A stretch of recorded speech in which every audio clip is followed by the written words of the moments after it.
حدیث کې راځي پیغمبر علیه الصلاۃ والسلام فرمایي الله رب العزت په دې خپل بنده باندې ډیر زیات خپه کیږي تر دې پورې چې د الله رب العزت د خپل بنده نه حیا کوي.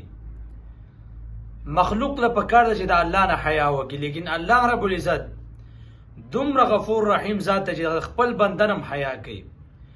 حدیث کې راځي ان ربکم حی کریم، الله رب العزت حی کریم ډیر سخا والا دی او الله رب العزت حیا کې من عبدی د خپل بنده نه اذا رفع، چې کله الله رب العزت ته دا لاسونه اوچت کی نو الله رب العزت حیا کې چې دې بنده ته په لاسو کې سوانه چی.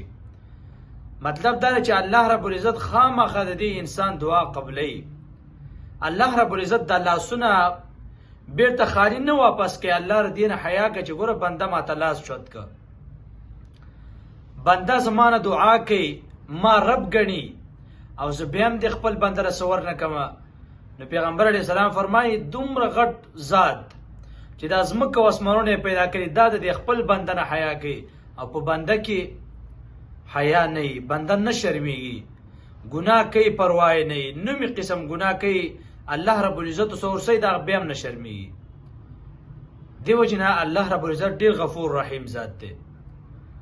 نو دعا چې کله انسان کوي نو الله رب العزت ولر صبر کوي. اوس دعا طریقه څنګه د دعا به څنګه کې حدیث کې درې طریقې د دعا بیان شوي دي. درې یو چې کله ته دعا کې لاس پسنګ چوتې نو درې قسمه لاس هم چوتولي.